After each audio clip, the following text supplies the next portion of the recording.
Economic and Workforce Development is being called to order. To give members more time to arrive, we will go ahead and start in a subcommittee. First bill being heard is Senate Bill 1196. Senator Henderson, please begin when you're ready.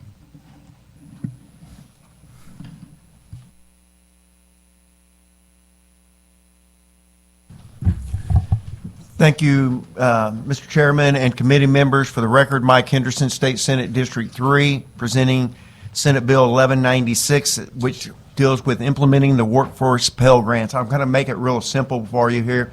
When they had the big, beautiful bill, there was some money that's going to flow through for workforce development.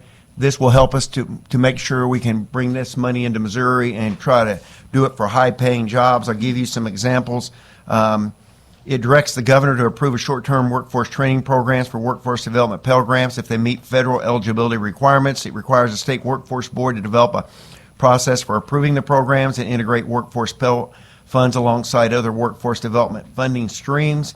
And it restricts rulemaking to ensure that state agencies and workforce boards don't add restrictions to programs to qualify for the funds that unnecessarily limit the program's accessibility. It casts a pretty wide net for high-quality programs. Adding further state-level restrictions to these programs could restrict the program's scope and delay implementation. Basically, again, I can go into a lot more of that, but Mr. Chairman, I'll be happy to answer questions, but basically we're wanting to create this to make sure we take advantage of this. I'm a big workforce development proponent. People probably get tired of me saying this. When we did No Child Left Behind, we abandoned some of the other workforce programs that we do, and I think that making sure that we bring some of these funds in to help people with this is a big help, and with that I'll take any questions. Thank you, Senator. Do we have any questions? Senator Washington. Thank you, Senator, for bringing this as a trustee of a community college. We actually just discussed this at our last board meeting. So my only question is, and I don't know if we have any control as a state legislature to do this, but Pell Grants have a 6-year time limit. And so that's already a concern when they go the community college route anyway, especially if they have to take like remedial courses to get, to the other courses, because Pell Grants will pay for the remedial courses, but they don't apply to any degree certification. So could you have maybe research staff or something investigate, can we do something about that maybe the short-term programs don't count towards the 6-year time limit? Because let's say I go do a CNA and I use that, and then I don't go to LPN school for, another year, but I'm working, so the LPN program takes me a little longer than the traditional year, and then the RN program takes me. So before I even go get my bachelor's, I'm already 4.5 years, 5 years in, and I can't get a bachelor's degree because I don't have Pell Grant eligibility anymore. I'd be willing to talk to you offline on that, but I definitely love the bill. We definitely intend to use it at MCC, but those are some of the concerns. No, I understand what you're saying, and I don't think I can actually fully answer your question right now, and that's something maybe we can take a look into. I don't know if we have control over that or not, so I'd love to talk to you offline about that. Thank you. Any further questions? Seeing none, before we bring up the first witness, we're going to go ahead and establish a quorum. Secretary, when you're ready, please call roll. Senators Brown. Here. Gregory 21. Here. Gregory 15. Lewis. Schnelting. Trent. Washington. Here. And we have a quorum. Back to the hearing on Senate Bill 1196. First up, that would like to testify in favor, please come forward.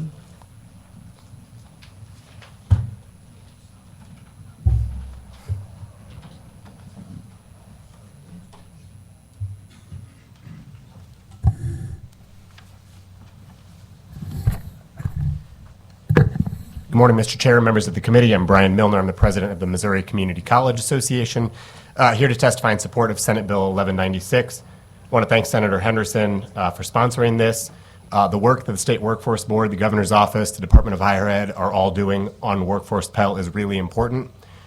Traditionally, Pell has only been available for full-time degree-seeking students, and the One Big Beautiful Bill made a change to allow Pell funding, Pell Grant funding, to go to students of need for short-term training, and I think that's really an important change that the community colleges have been supporting for a long time. Senator Washington, to your question, which is a really good one, workforce Pell programs, as you probably know, are only they're going to be less than a semester, so 4 weeks to 15 weeks. And I think the population is likely different than the traditional 18 to 22-year-old student. I think the focus of Workforce Pell has been more on getting people who don't have a degree or credential back into college for the workforce. So I don't know that there's anything we can do to change that, because it fits into the 12-semester cap or 6-year cap at the federal level, and I don't think there's anything as a state that we can do. But I am hopeful it doesn't exacerbate the existing problem any more than what we already know exists. So, yeah. Thank you. Any questions for the witness? Seeing none. Anyone else that would like to testify in favor, please come forward.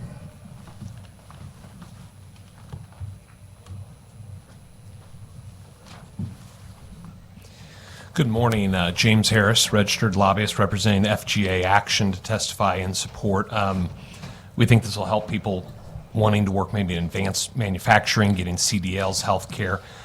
To qualify, just a few things that from federal guidance has been, programs will need a 70% completion rate, 70% job placement rate, lead to wages that are 150% of the federal poverty level, and offered, whether it's accredited higher education facility that receives federal aid. We think it's just a good way to help more people have skills for the workforce. Happy to answer any questions. Thank you. Do you have any questions for the witness? Seeing, Senator Washington. Wow, we're on the same side. Real quick, when you said the completion rate, that'll be after the initial Yes. implementation of the program, right? Just like any other Pell Grant program. Yes, ma'am. Okay, thank you. Any further questions? Seeing none. Next up in favor.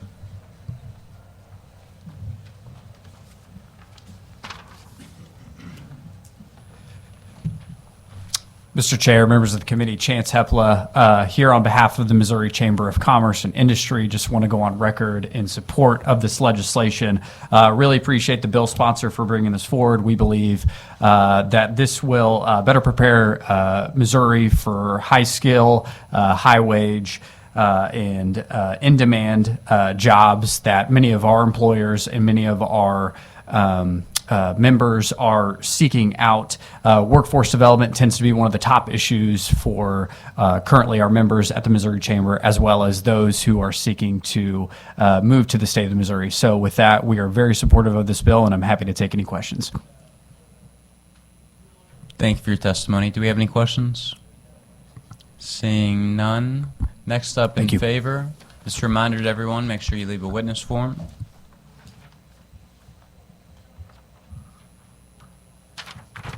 Thank you, Mr. Chairman. I'm Nancy Giddens here on behalf of Metropolitan Community College, and I can say we certainly go on record in support of this legislation. I can say nothing better than Senator Washington and Mr. Milner already have on behalf of community colleges. Thank you. Do you have any questions? Thank you. Seeing none. Anyone else who would like to testify in favor?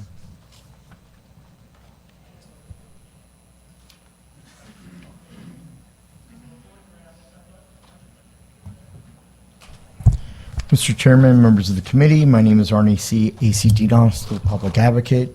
As a person running for trustee in the St. Charles Community College District, I wholeheartedly support this Pell Grant opportunity. We're just opening up Pell Grants to everybody for short-term programs rather than the traditional 4-year programs or 2-year programs.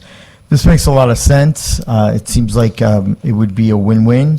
I do have some issues with the fiscal note. I don't know if we're going to capture all the money from the grant from the federal government, but as you all know, we're facing a $2 billion shortage in our annual budgets for 2027, and by 2028, this General Assembly has to cut $2 billion from the annual appropriations budget.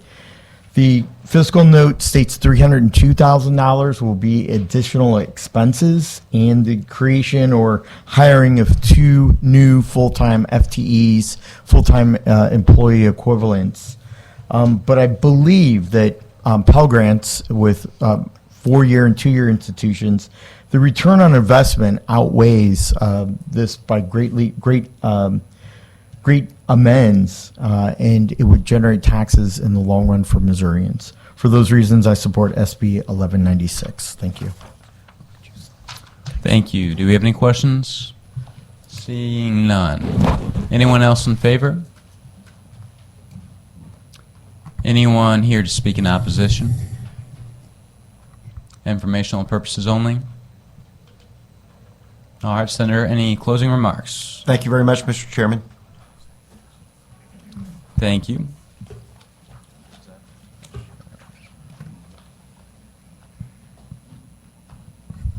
Before we begin the next bill, we're going to go ahead and I will make a motion to go into executive session. Do I have a second? I have a second. We are in executive session. I move that the committee take up Senate Bill 1142. Do I have a second? This is Senator Hudson's legislation relating to all limited liability companies.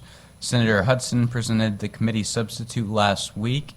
There was a request to vote this out as consent as well, so we will be going through a second vote on this.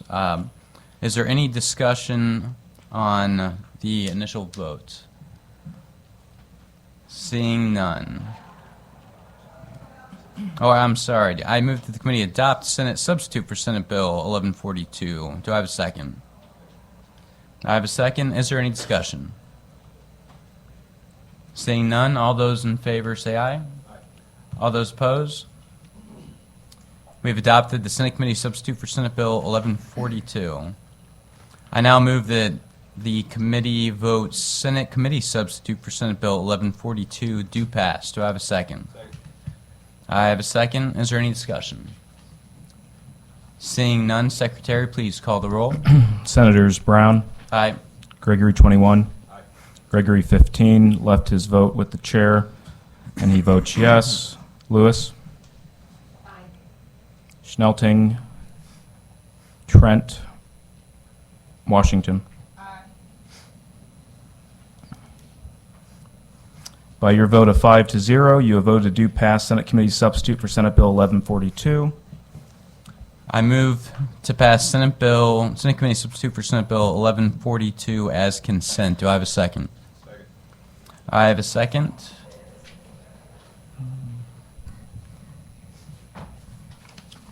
Then we need Just need to call the roll. Secretary, please call the roll. Senators Brown, Aye. Gregory 21, Gregory 15 left his vote with the chair, votes aye. Senator Lewis? Aye. Schnelting? Trent? Washington?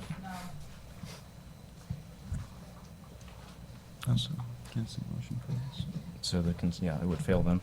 Well, the consent motion fails. I move that the committee take up Senate Bill 1017. Do I have a second? Second. This is Senator Lewis's legislation relating to a sales tax exemption for food. Senator Lewis, would you like to explain the substitute?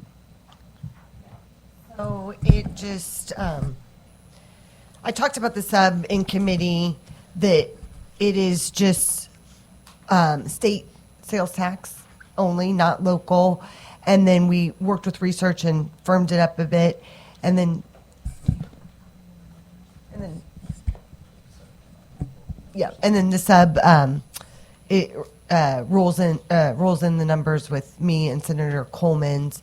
But again, it's just state sales tax. So, happy to answer questions. Okay.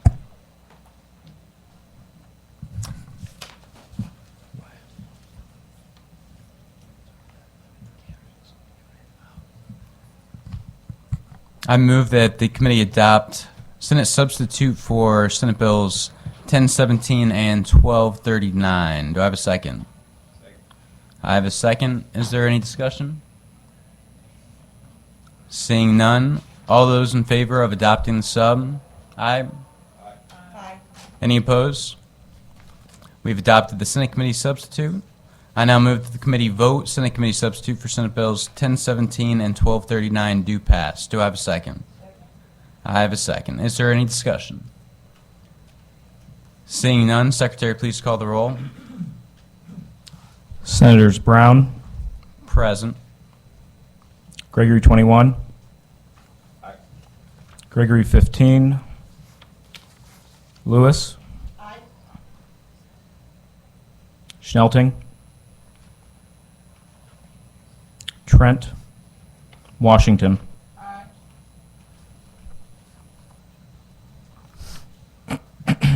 By your vote of 3-1, you have voted to do pass Senate Committee substitute for Senate Bills 1017 and 1239.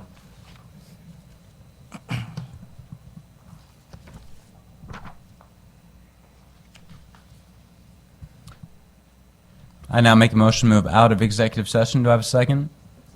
We are out of executive session.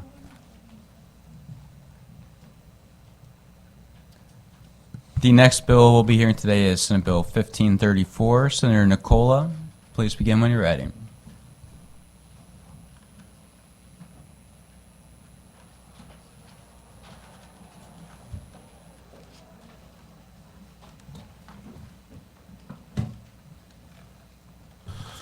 Thank you, Mr. Chair and committee. Thank you very much for hearing Senate Bill 1534. For the record, I'm Senator Joe Nicola, serve the Senatorial District 11 in Northeast Jackson County.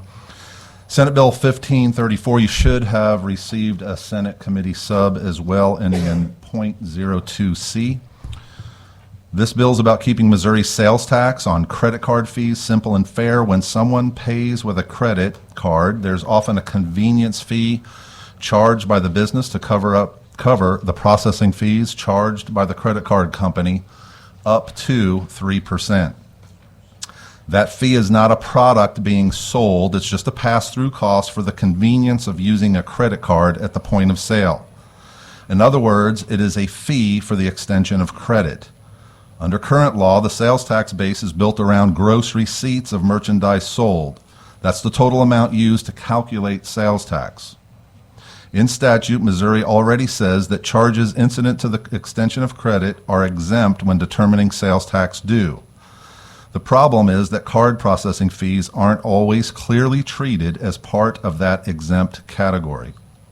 Senate Bill 1534 clarifies what is already codified, that charges related to the process of credit cards are exempt from sales tax. The tax should only be calculated on the price of the product or merchandise being sold, and that's it. In this case, the customer is not receiving a product. Sales tax applies to the product being sold, not the card processing fee. This helps Missouri businesses, especially small businesses, because processing fees are a cost they often can't control. It also helps consumers by keeping receipts clear and preventing sales tax from creeping onto non-purchase fees. And I do have a couple experts that will come up as witnesses, but that ends my testimony. Be happy to answer any questions, Mr. Chair. Thank you, Senator. Do we have any questions? Senator Washington? Thank you, and thank you for bringing this. I do have a question. There was a Supreme Court case in 1994. I don't have the case name, but it ruled that the fees were not excludable from the gross receipts. Has that case been overturned? No, and there's a Department of Revenue has a rule to charge that, but in our statute, it actually says in statute, and I believe that is 408.140, that charges incident to extension of credit are not have sales tax applied to it. So this bill, But really, our statute can't overrule what the Supreme Court has already ruled. This is basically just going to clear up the statute. Okay, so their answer to you don't know if that case has been overturned? That's correct, I do not. Okay, because it's my understanding, so how do we, how will we police retail establishments that charge that processing fee in their sale. Because if they do that, then we're giving them money. If you charge me, for instance, like a PayPal or something, if people are selling something on PayPal, they usually either charge my sorority, we charge you the extra fee. Right. So that we should not be able to be excluded from that because we're not paying that. We're getting it from the consumer or whoever is paying that. So that should be part of the sales tax because I'm actually already taking it from you. So if it's excluded, then that means I got an extra $3 or whatever. And then is there a reason that some of these businesses that if they absorb it, they're not taking that out of their taxes as a business expense? Well, the first thing you said, if you're absorbing, I think a lot of businesses, well, there's about 34% of businesses that actually are applying a fee for credit card processing. So do we have something in your bill that makes sure that if they're applying that, they do not get it to exclude that from their gross receipts? No, this bill would exclude that, so they don't. This is But see, that's not fair. If you charge me the fee when I'm buying something from you and then it's excluded from your gross receipts, you're double dipping. No, you're really not, because Well, you gonna give me my money back? no, businesses aren't. It's a convenience fee. It's not. It's a pass through. But if businesses that collect it have to pass it through. Senator, if you charge me as the consumer for it, so let's say it's $5, and you charge me an extra $5 for that processing fee, now you're saying also exclude that in terms of my gross receipts so I don't pay taxes on it. That's not fair because you didn't pay it. I did. You're paying credit card costs. When you use a credit card at any merchant, any business, you're going to be paying some sort of fee unless you No, pay your all bill of them don't do that. Unless you pay your bill off early. So if there is a fee to use it, the merchant is charging that fee. But if the merchant Up to charges me 3%, the fee, right, then he should not get the benefit of excluding that from his tax receipts because he didn't pay it. I paid it. Understood. So you willing to kind of work on that a little bit? Not really. Oh, okay. Well, I'll It's- just kill it's it on a- the floor. I mean, It's a credit. You're extending credit. but you're. I can't keep arguing. I don't think you understand what I'm saying. No, I understand what you're saying. If you I tell just me know that in a you're charging me business, they something for credit $10, Yeah. and the processing fee from Visa is $3, so instead of you charging me just the $10 and you paying 3 out of my 10, you're going to charge me $13. So now what you're saying is I charged Barbara Washington $13, but when it comes time for my gross receipts, I should only have to pay taxes on $10. Well, that $3 that you took in to pay that fee, you're doing that tax-free and getting a benefit because you're not including that $3 in your gross receipts. So you can't double dip. Our system doesn't allow for that. So what if it's a But service? if it's What is a service? It's a labor, and we don't charge sales tax on it. that's apples, oranges, and pears, bruh. No, We- because I used yes, to own a it motorcycle is. shop and do service No, and product. that's apples, oranges, and pears. And if you want to do that, then you put that in your bill. But you have not delineated that it's only for non-taxable. You have not delineated that it's for services that are currently not taxable. No, this is just a processing fee, a convenience fee that a merchant charges. Right, that and they a would not merchant have is to not pay. necessarily giving me services, he's giving me a good, and that Or a is service. taxable. It's a good or a Then you need to service. delineate that we're talking about non-taxable services, because I, as a lawyer, I would not charge an extra fee I don't take credit cards, but if I did, I would absorb that, and then I would take that as a business expense when I have my accountant file my taxes. But if I'm a merchant, as my child is, if she charges that processing fee to her customer, then she's not paying it. The customer is paying it. And so what you're saying in your bill, and what I'm understanding from you is, even if the customer pays the fee, it should be excluded from my gross receipts. And it should not. It should be excluded from sales tax being applied to that fee. Correct. Not if the customer pays it because you took that in. But that's okay. We'll talk about it. Okay. I don't want to take up too much time. Any further questions? Seeing none. Anyone that'd like to testify in favor, please come forward. Begin when you're ready.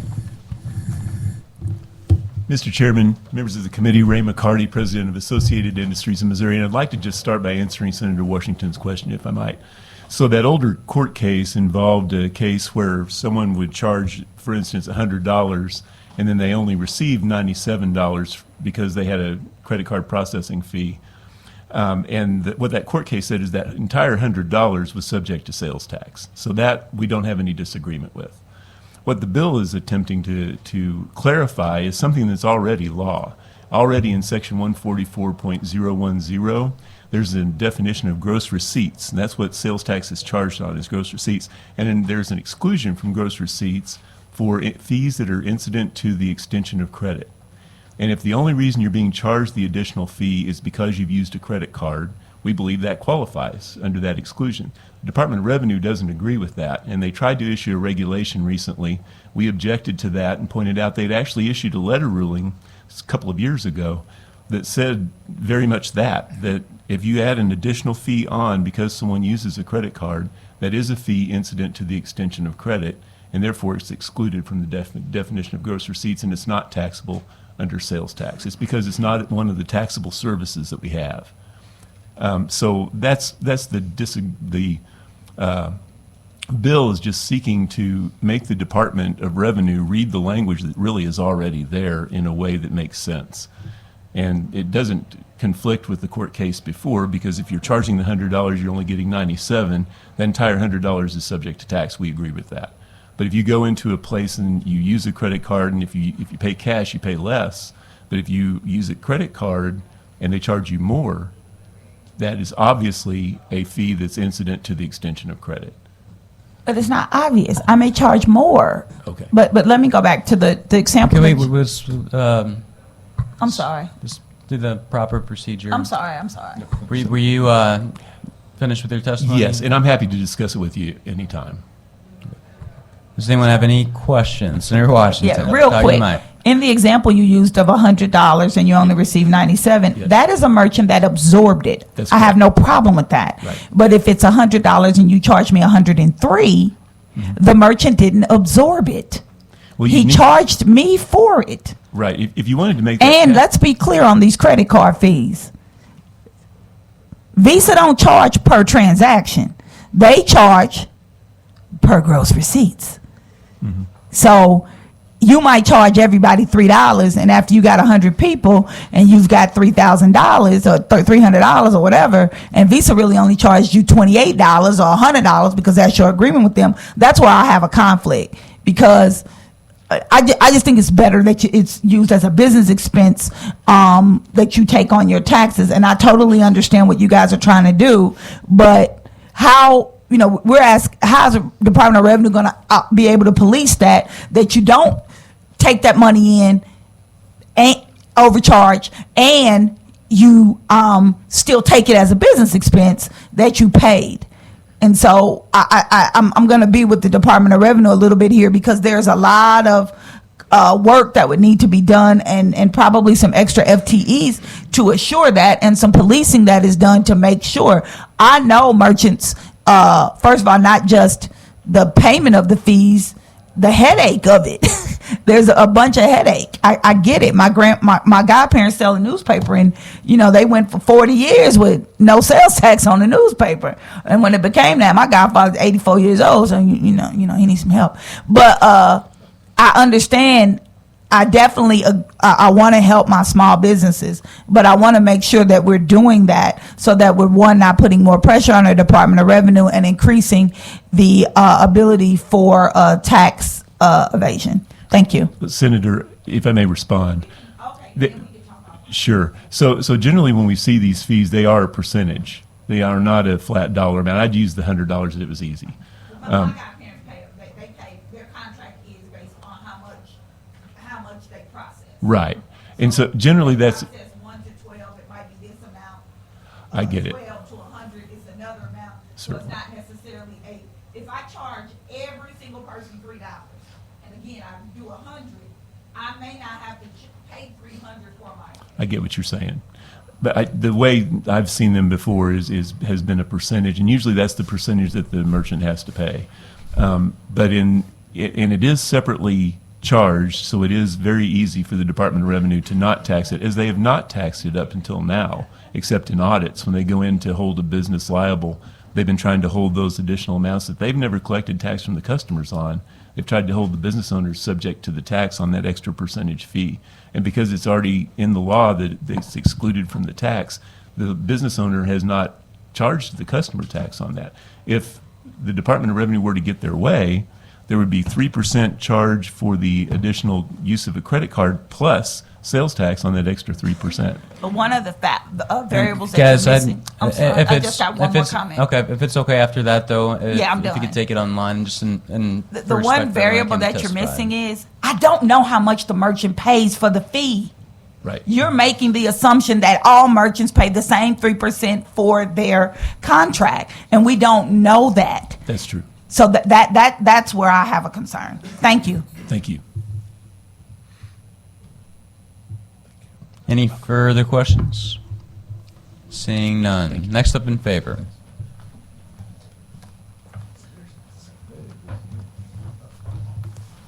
We got double barrels going. Chairman, committee members, Lauren Miner-Shagan. I'm a CPA in the Kansas City area, Green Valley market, and here to testify on behalf of the bill. I want to make sure that we understand that this bill is for the fees that the business is charging to the customers, is what has been explained.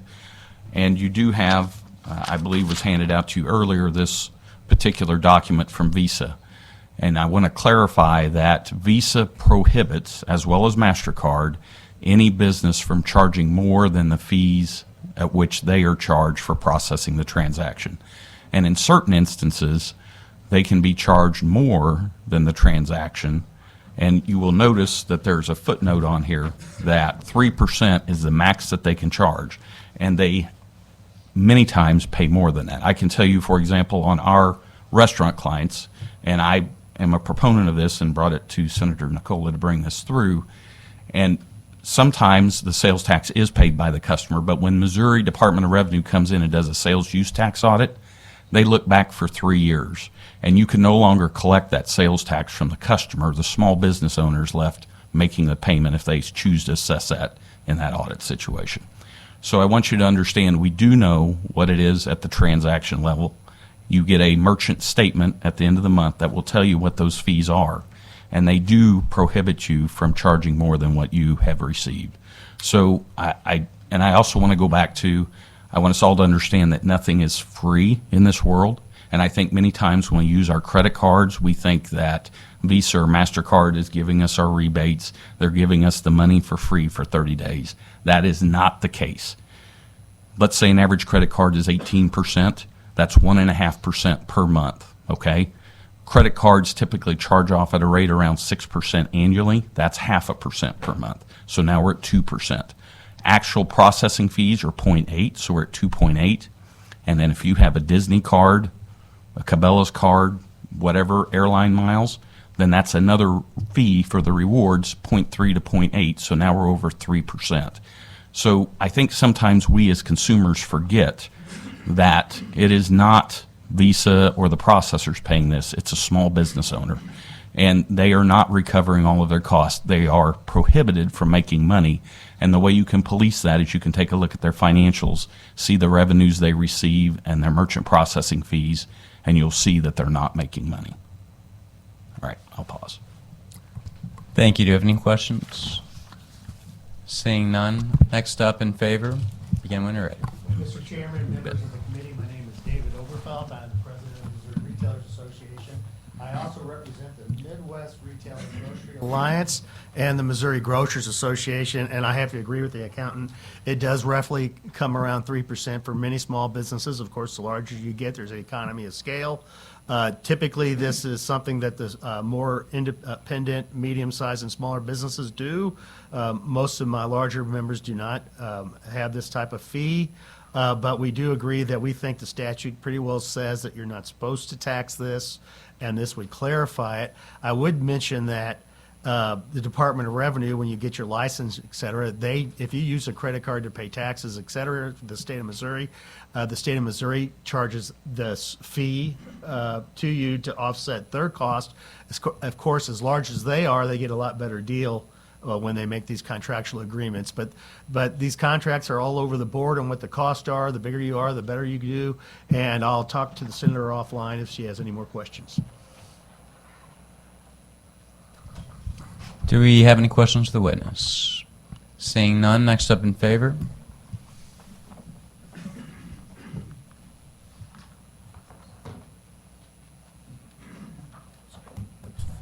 Good morning, Mr. Chair and members of the committee. For the record, Jay Hahn on behalf of the Missouri Restaurant Association. I will be brief. We also support this bill. It is a fantastic bill. We have always viewed, and we continue to operate in the state of Missouri today, that if there is a charge for a credit card fee, we're capped at how much we can charge. And we do not view that, and never have viewed that, as a retail sale. It's not a product that we're selling. It is a pass-through for a fee. There's vernacular we can use on receipts to try to help accommodate for this, but the senator's bill streamlines and puts into place what we already know to be true. And you also heard from a previous witness, I recently went over to the Department of Revenue, which is theoretically the agency that oversees these things, and I purchased a renewal on a license plate. I was charged a small nominal fee for the use of my credit card, and I did make an observation there was no sales tax charged or collected at the bottom of my receipt for using my credit card. So we believe that is the model that works the best in the state of Missouri. Be happy to answer any questions. Thank you. Do we have any questions? Seeing none. Next up in favor.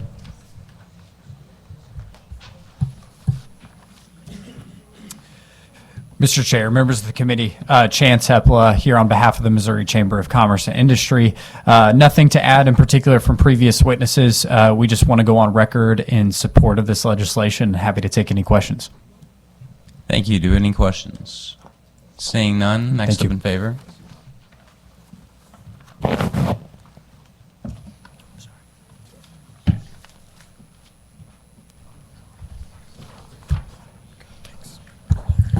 Thank you, Mr. Chairman, members of the committee. My name is Arnie C. A.C. Dinoff, State Public Advocate, and this bill makes one of the top 10 smartest bills and a bill that really needs to change the thinking of the Missouri Department of Revenue. There's no reason why don't see why this can't be put on the governor's desk to go into effect in August. This is, in my opinion, a ridiculous burden. And it will be passed on to residents. The substitute bill, I'm not really familiar with exactly what that says. But credit card fees shall not be sales taxed. That's just ludicrous. Now, this all started back in December when the Missouri Department of Revenue sent a letter out to businesses saying that they're going to crack down and start collecting these fees. The voluntary currently, the revenues to the state for fiscal year 27 is $25 million. It's $38 million to local government entities and political subdivisions for fiscal year 27. In fiscal year 28, the people are paying voluntary. It's estimated $33 million to local government, political subdivisions, $51 million. And in fiscal year 2029, the effect will be $33 million to the state and $51 million to local government. That would be a loss to these governments of a combined approximately $84 million. But let's all face it, in reality, it's a pass-through issue. It's a pass-through convenience fee. I think no fee should be charged whatsoever. It's a part of doing business. It's a part of operations. But it definitely should not be taxed and collected by the Missouri Department of Revenue. It's just going to be another fee, another tax that businesses are going to not eat themselves. They're going to pass it on to our Missouri residents, and I think it's unfair and it's undue. Those reasons I support this bill. Thank you, Mr. Chairman. Thank you for your testimony. Do you have any questions?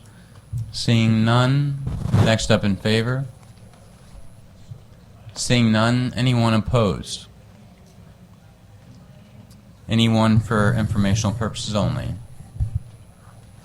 Seeing none, Senator, do you have any closing remarks? Thank you very much, Mr. Chair and committee. This now concludes the hearing for Senate Bill 1534. Our next bill being heard today is Senate Bill 1402. Senator Coleman, whenever you're ready. Thank you, Mr. Chairman. Senator, Mary Elizabeth Coleman, representing the 22nd Senatorial District. Senate Bill 1402 has been filed for a few years. It's something I've been proud to carry. And I'm here again to talk about Oxford commas and the problems that happen when people don't use them. So if everybody wants to go to page 8 of Senate Bill 1402, up at the top, lines 208 to 212. Back in 2014, Missouri Department of Revenue issued a letter ruling that said that opportune therapy was not exempt from sales and use tax. So the legislature, in response, in 2016, filed and passed, and Governor Nixon signed into law Senate Bill 792, extending the sales tax exemption to durable medical equipment. When the legislature did that, they drafted something in a way that I think is really abundantly clear, but unfortunately the DOR does not. So everybody now have their sections of 1402 pulled off. You'll see that I am proposing that we strike on January 1st, 1980, and then add as amended, because when the legislature listed in this all sales tax of insulin, all sales, rentals, repairs, and parts of durable medical equipment, prosthetic devices, and orthopedic devices as defined on January 1st, 1980 by the federal Medicare program, I believe, and I think a clean reading of the lack of an Oxford comma is that that last clause was not modifying everything on the list. It was only modifying orthopedic devices defined under that section of the code. But the DOR has applied that definition of devices listed before on January 1st, 1980 to everything in that list. I think that's a clear misreading, so we're trying to clear that up for them. We're going to make it abundantly clear. We're going to get rid of that 1980 date. We're going to add as amended and accessories. And then there's a whole new little section, if you keep flipping, all the way to the last page. Page 21, section 144.813, that says, hey, all of the DME that's described under federal statute, we intend to exempt from sales tax. So I hope that that is clear. I think that this is another example of the Oxford comma's lack of use biting everybody. I'd encourage everyone to use an Oxford comma for clarity so we don't have to keep fighting with the Department of Revenue. But you know, some battles you win and some you lose. So hopefully we can pass this bill, make it clear, and make sure that we aren't having, in particular, the reason why this has come to a head is because there's some brain cancer patients that their DME is now being subjected to sales tax. I don't know why DOR has decided to go after the patients of who are dealing with a brain cancer diagnosis, but here we are. Let's try to get those people a little bit of help and clarify the situation. Thank you. Thank you, Senator. Do we have any questions? Seeing none. First, I would like to testify in favor. Please come forward. Mr. Chairman, members of the committee, again, Ray McCarty, President of Associated Industries in Missouri, and here with another common sense bill that we believe shouldn't even be necessary, but it is. And if you look at what on page 8, it's very clear what the legislature intended. If you looked at the bill that actually added that durable medical equipment language, it's very, very clear because it's durable medical equipment, and then it goes on with the rest of the existing language. So there's no way that they meant January 1, 1980. I can tell you, though, there is a case pending right now before the Administrative Hearing Commission because in January of 1980, the devices that we're talking about for brain cancer were included in the definition of durable medical equipment. But they still will not grant that exemption to these brain cancer patients, which is why you see the specific language on page 21. I'm happy to answer any questions. Thank you. Do you have any questions? Seeing none. Next up in favor.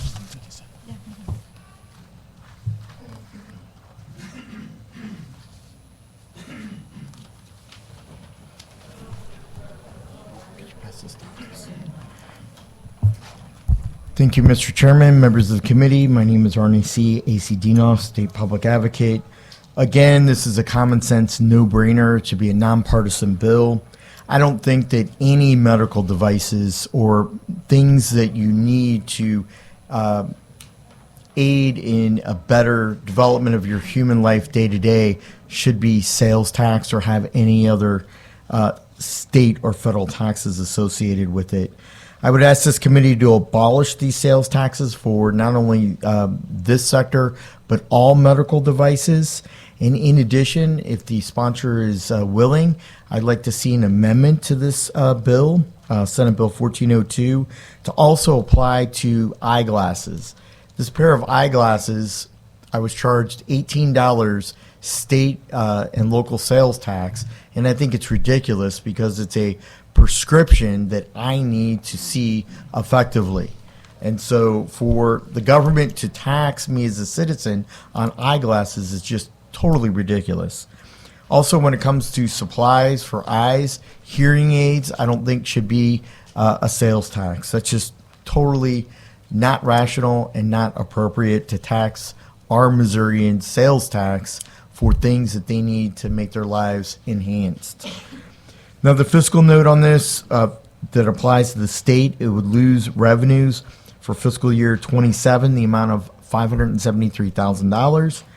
It'll also have an effect of anywhere from $300,000 to $750,000 on other state funding, such as Prop C sales tax funds for schools.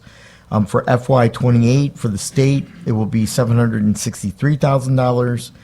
FY29, $763,000. The effect on local government and other political subdivisions for fiscal year 2027, it's $897,000. Fiscal year 28 for local government is $1,196,000. And for fiscal year 29, the effect would be, again, $1,196,000. The bottom line is, if somebody needs an implement or a medical device or eyeglasses or hearing aids or any of the sort of the arrangements for movement and prosthetic limbs, it's ridiculous for any government to prey on Missourians to have them pay yet another tax that they're indebted to. For those reasons, I highly support SB 1402. Thank you, Mr. Chairman. Thank you for your testimony. Do we have any questions? Seeing none. Anyone else that would like to speak in favor? Anyone that would like to speak in opposition? Anyone for informational purposes only? Seeing none. Senator, any closing remarks? Thank you so much for allowing me to present the bill, and I'm glad that this one's a little more popular than the last one I presented to you all. A little bit. This now concludes the hearing for Senate Bill 1032. Next up, we will hear Senate Bill 961, which is Senator Roberts, who unfortunately is out today, so Senator May so kindly stepped up to present for him. Thank you so much. Whoa. I was going to have to sue the state. Come on, y'all got to get this little thing down here. Sue the taxpayers.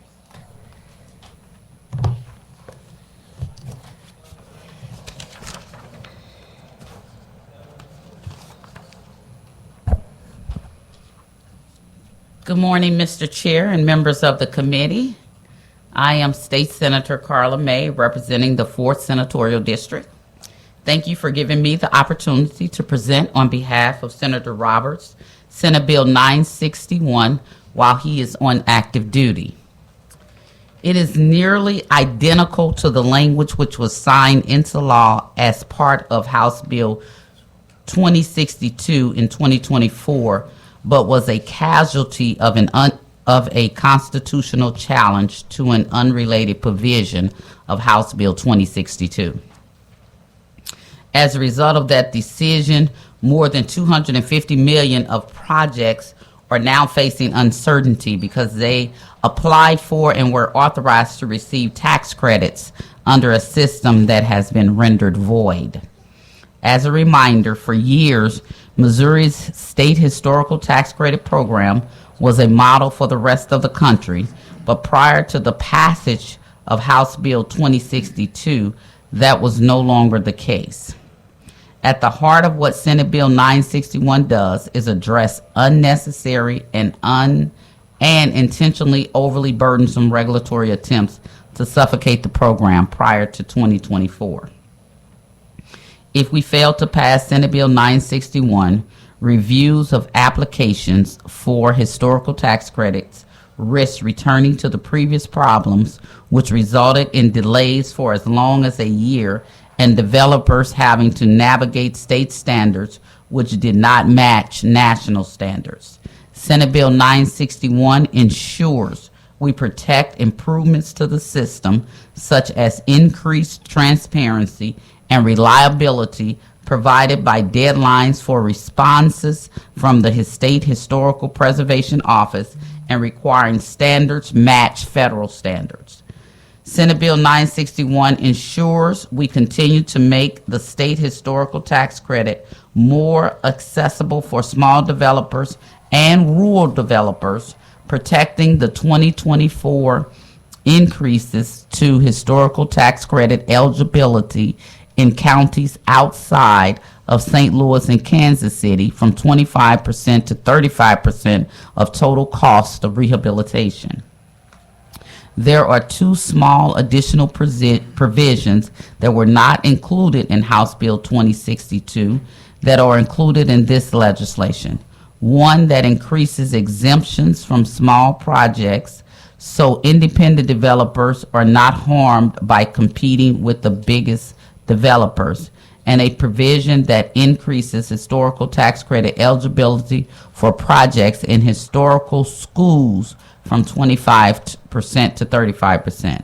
Neither provision increases the capped amount of credits under the program.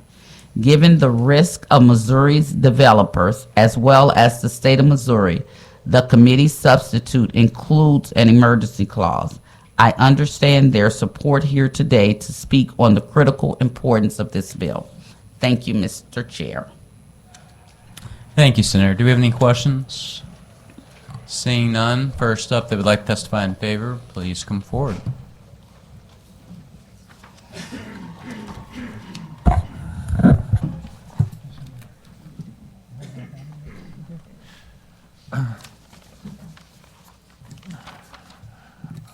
Good morning. My name is Steve Stogel.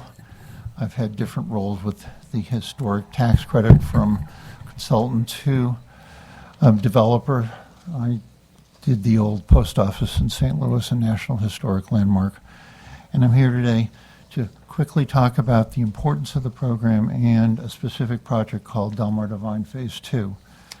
The Missouri Historic Tax Credit Program has been rendered invalidated because of a dispute about the breadth of 2062 that was enacted August 20 and became effective August 28, 2024.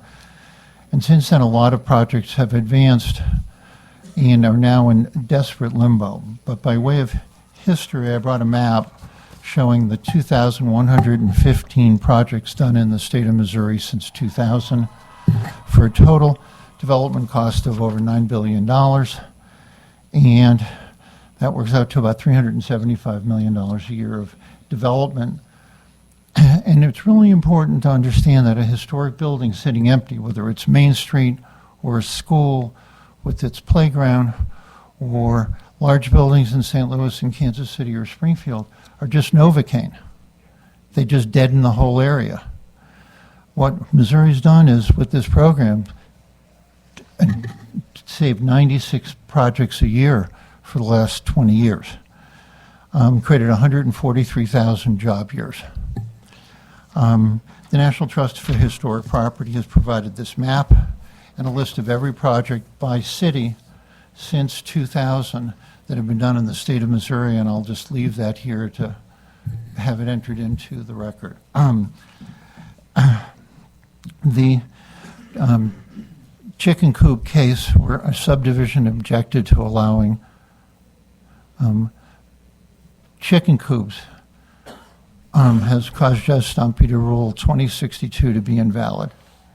That has created enormous havoc There'll be other speakers talking about their projects, but I'm here today to talk about Delmar Devine Phase 2, which was a 17-building, once St. Luke's Hospital, started in 1904, at 5535 Delmar in the city of St. Louis.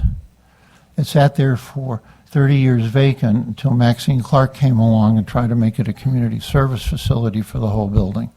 Phase 1 is completed, 100,000 square feet of commercial, 150 apartment units, all leased. And we're down to Phase 2, which is 4 buildings and about a $50 million project. At the moment, if Bill 961 is not passed, this deal will have its financial capital stack collapse. The Missouri Historic Credit is twinned with the Federal Historic Credit, which is about $8 million, twinned with federal housing credits, which is about $21 million, on top of $10 million of debt.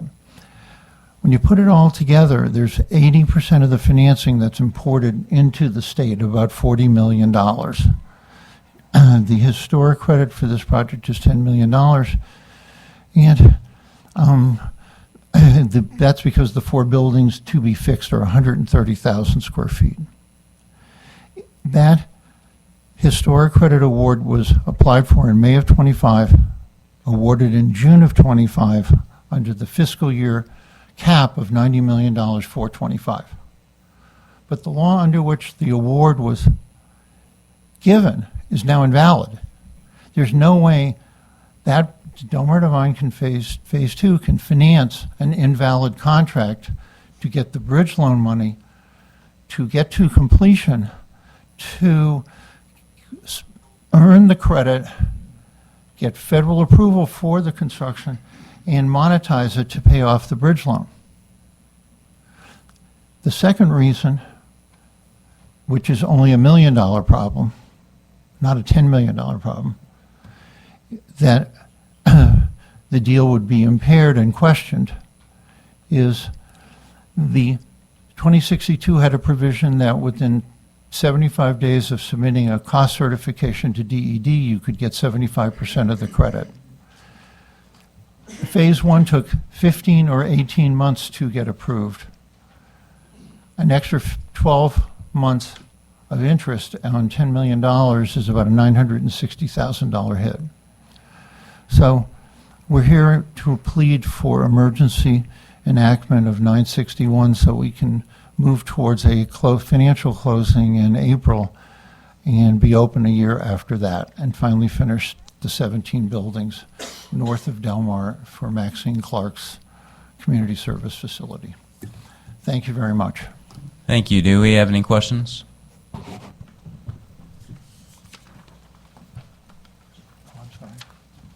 Seeing none.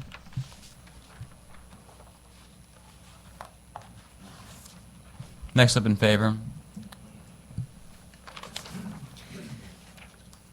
Thank you for the opportunity to speak today. My name is Jennifer Morath. I'm joined by my father-in-law, Joe Morath, who's mayor of Fenton, to speak to you about a school building project in Hermann, Missouri.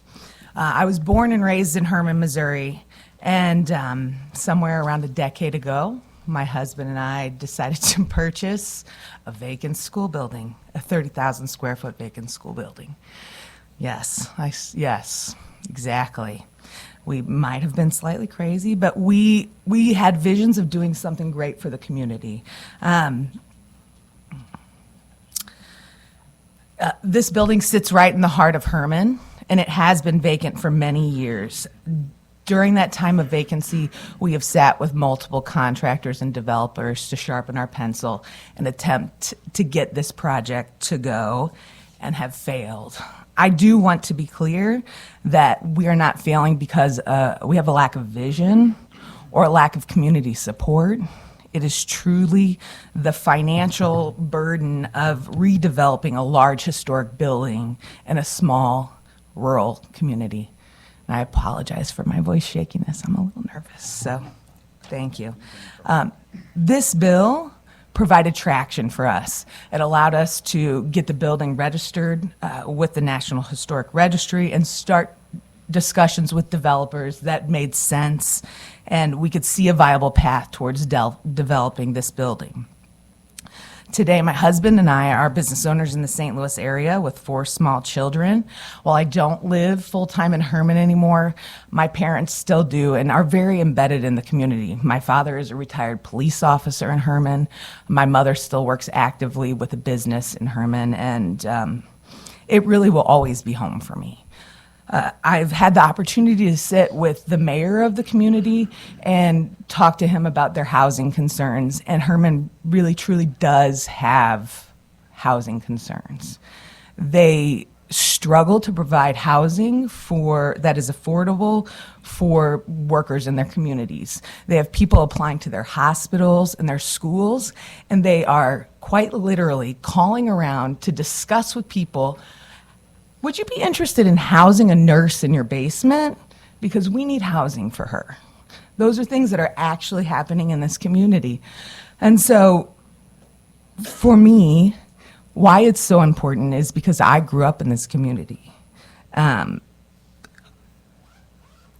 want my children and families like mine to be able to find those connections and opportunities in small town America. This bill helps us to create a much-needed housing in one of those communities so that we can see it flourish and grow. That 35% tax credit for vacant school buildings makes a difference tremendously in this project. Thank you. Thank you for that testimony. 1 second. If you can bear with me, we're going to break, and for a couple of reasons, we're going to have to go back into executive session quickly. So I move that the committee go back into executive session. Do I have a second? We are in executive session. I move that the committee take up Senate Bill 1553. This is Senator Gregory's bill we heard last week, which authorizes incentives for producing certain critical minerals and pharmaceuticals. Do I have a second? I have a second. I move that the committee vote Senate Bill 1553 do pass. Do I have a second? Secretary, please call the roll. Senators Brown, Aye. Gregory 21, Gregory 15, Lewis, Schnelting, Trent, Washington, Senator Gregory.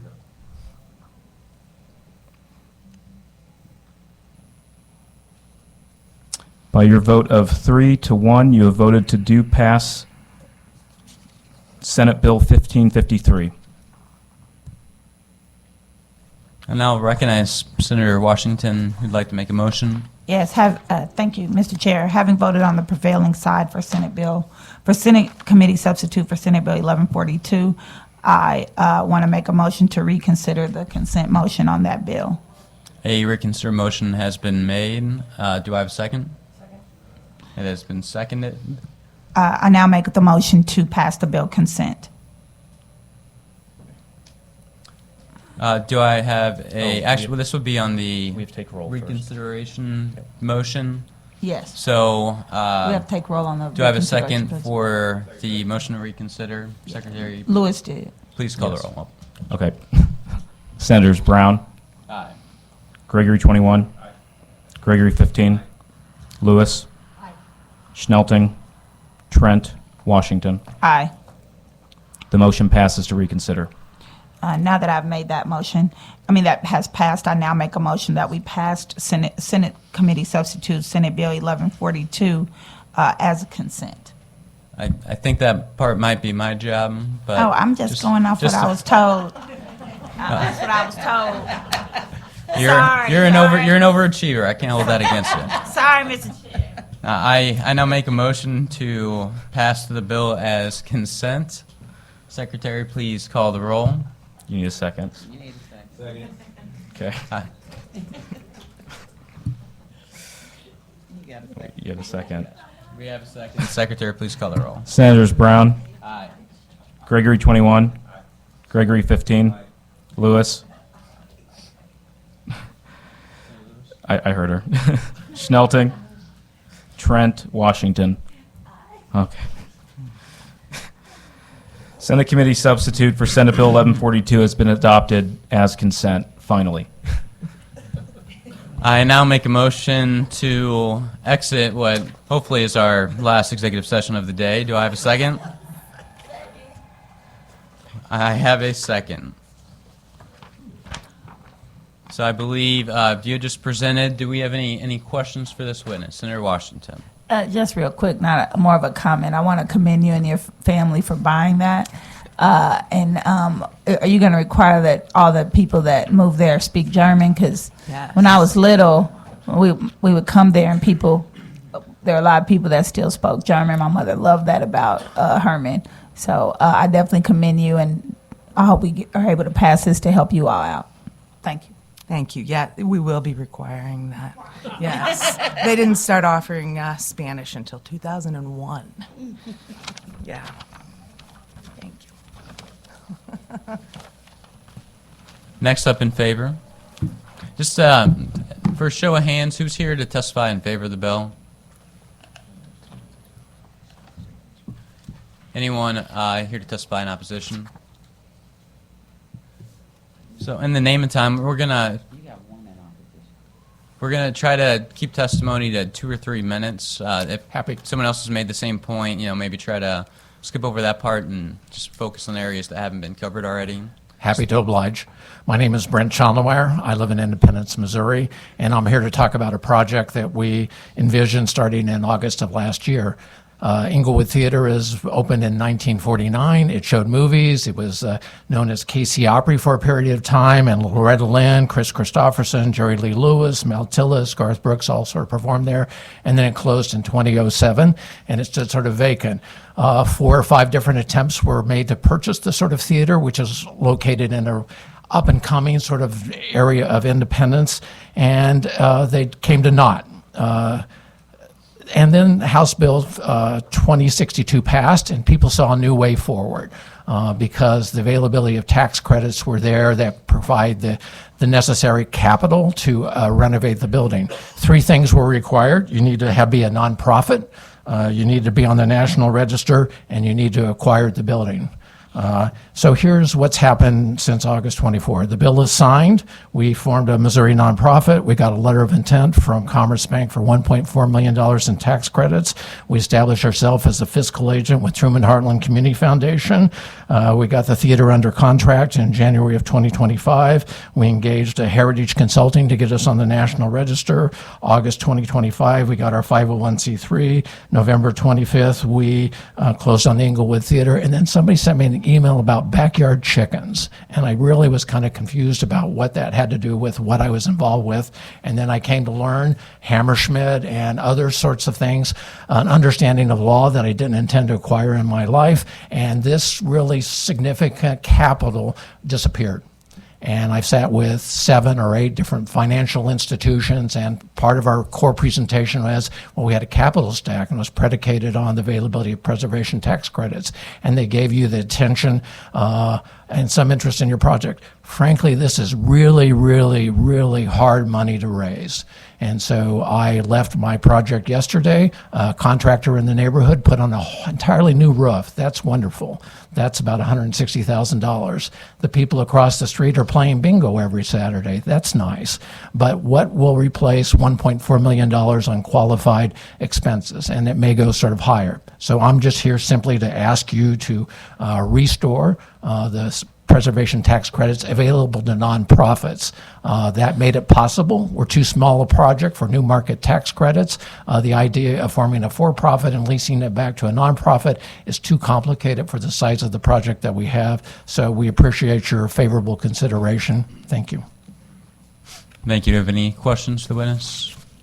Seeing none, next up in favor.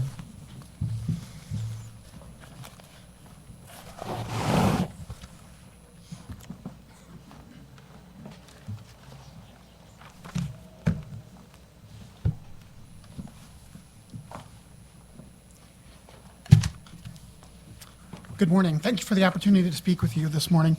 My name is Mark Stroker. I am the Vice President and Director of Real Estate Development for RISE Community Development in St. Louis. RISE is a not-for-profit that develops and consults on development of historic property with other organizations, both for-profit and not-for-profit. I'd like to highlight two projects that we are working on that are significantly impacted by the invalidation of HB 2062.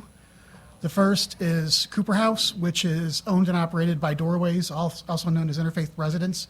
Doorways provides housing and services for families and individuals living with HIV/AIDS. They've been around since, quite honestly, HIV was and AIDS was a death sentence. They were created to provide for death with dignity. They've since come to provide a whole array of services.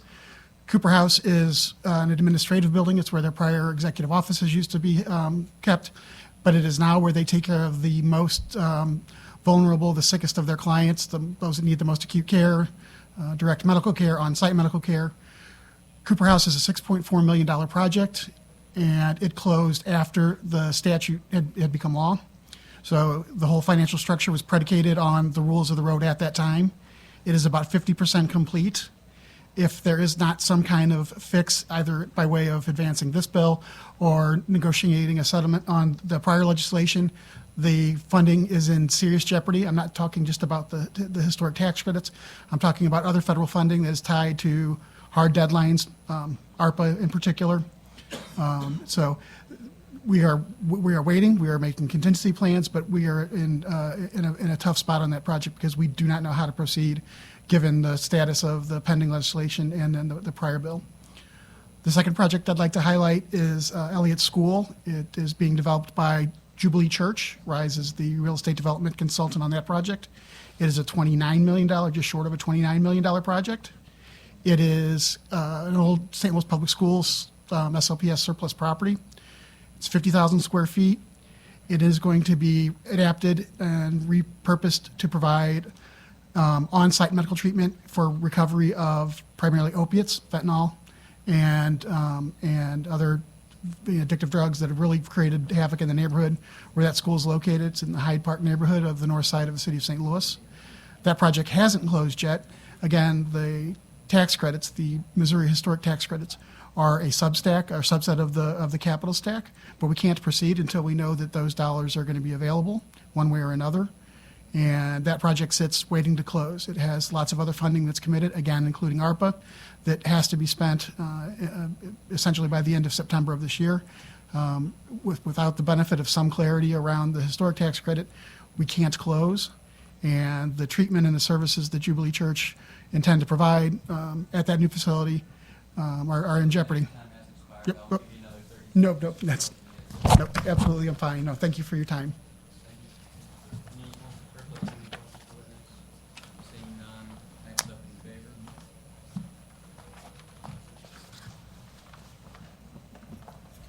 Good morning, Mr. Chairman, members of the committee. I'll be quick. My name is Elizabeth Rosen. I am Senior Vice President with Heritage Consulting Group. I am based in Kansas City, but our company works with developers using historic tax credits across the country and throughout Missouri. I am here today to encourage you to pass Senate Bill 961 to help improve the efficiency of these historic tax credit projects across the state. Most of our projects are focused on housing production, whether that's affordable workforce housing, senior housing, in big cities and in smaller rural communities. Everybody is looking for and in need of additional housing. This bill will allow for concurrent submittal of federal and state applications, which saves developers roughly 12 months in their process. There is no diminishment in the review process or of either the design or costs, but it being able to speed up that process, submit concurrently, makes the process a lot more secure for the folks who are trying to complete these projects, as you've been hearing from other folks. So thank you for your time and for your consideration. Thank you for your testimony. Do we have any questions? Next up in favor.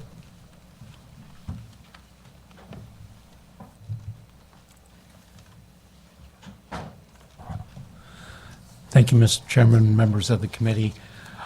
My name's Jim Farrell, and I'm president of Historic Revitalization for Missouri, statewide association for historic redevelopments. We want to go on record in support of this.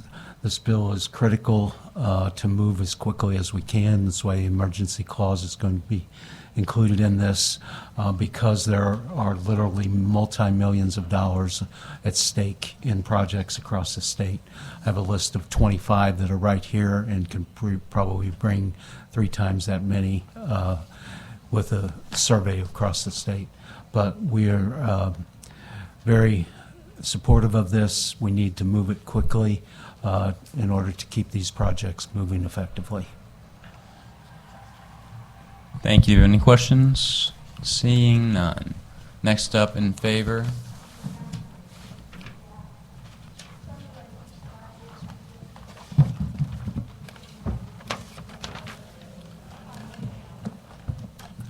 Hello, Mr. Chair. Thanks for having me, and thanks for this committee hearing us today. My name is Tim Brinker. I'm the Senior Director of Policy at Greater St. Louis Incorporated. We represent 7 counties within the state of Missouri, including but not limited to Lincoln, Warren, St. Charles, Jefferson, Franklin, St. Louis County, and City. The business community, we are the one unified voice of that realm, and we wish to go on record officially as supporting this wholeheartedly and ask for the concurrence of this committee and eventually the body in itself. So thank you, and I appreciate the opportunity, and thank you for your great service to this great state. Thank you for your testimony. Do you have any questions? Seeing none, next up in favor. Mr. Chairman, members of the committee, Lynn Schlosser, registered lobbyist for the Builders of Kansas City, a chapter of the AGC. We'd like to go on the record in favor. Thank you. Any questions? Seeing none, next up in favor. Good morning, Mr. Chairman, member of the committee, Jackie Barget, registered lobbyist on behalf of the City of St. Louis. We'd like to also go on record in support of the bill. We're very supportive of the entire package, but specifically the increased eligibility for historic school properties would be a huge help in the City of St. Louis to address some of the vacant schools that we have. Thank you. Any questions? Seeing none, next up in favor. Thank you, Mr. Chairman. I'm Nancy Giddens here on behalf of the City of Kansas City, the Greater Kansas City Chamber of Commerce, and the Civic Council of Greater Kansas City. I prepared 38 minutes. I'll save that for Senator Washington. Just go on record in support of the bill. Okay, I'll save her. Do we have any questions? Seeing none, Thank you. you for your testimony. Next up in favor. Thank you, Mr. Chairman, members of the committee. Tricia Workman here today on behalf of the Associated General Contractors of Missouri. Just want to go on record in support. Thank you. Do you have any questions? Seeing none, next up in favor.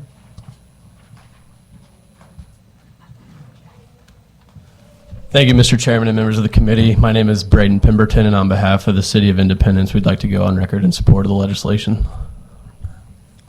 Thank you for the testimony. Any questions? Seeing none, next up in favor. Seeing none, anyone to testify in opposition?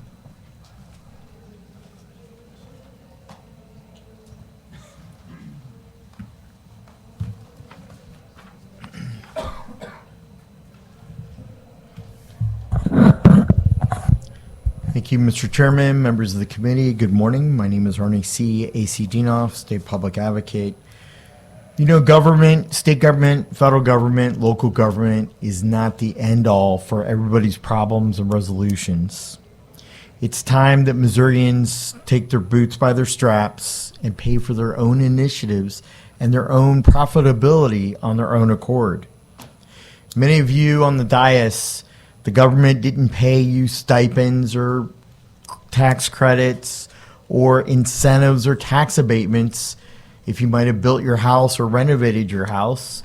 Where's the government when people renovate their basements and their bathrooms and their bathrooms and their kitchens? Where's the government for handouts and tax credits so it's equally spread throughout an equal proportion and even keel playing field?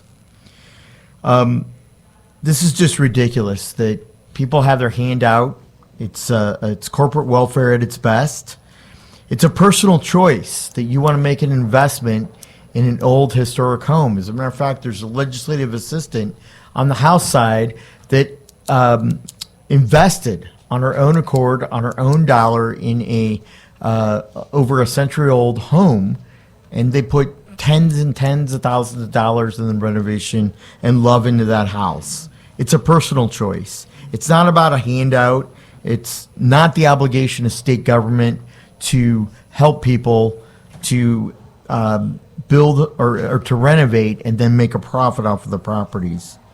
As you all know, we are facing a $2 billion deficit. $1 billion needs to be cut from fiscal year 2027. Another $1 billion needs to be cut in fiscal year 2028. 2025, $249 million of tax credits for historic value were authorized. $82 million were issued. $99 million were redeemed by people who had their hands out. Government should not be providing tax dollars when there's profits involved and when there's a profitability. People who invest in historic dwellings or historic buildings, they're going to see a huge reap on assessed evaluation and a huge reap of benefit when they go to resell that property. For those reasons, I cannot support HB 2062. Thank you, Mr. Chairman.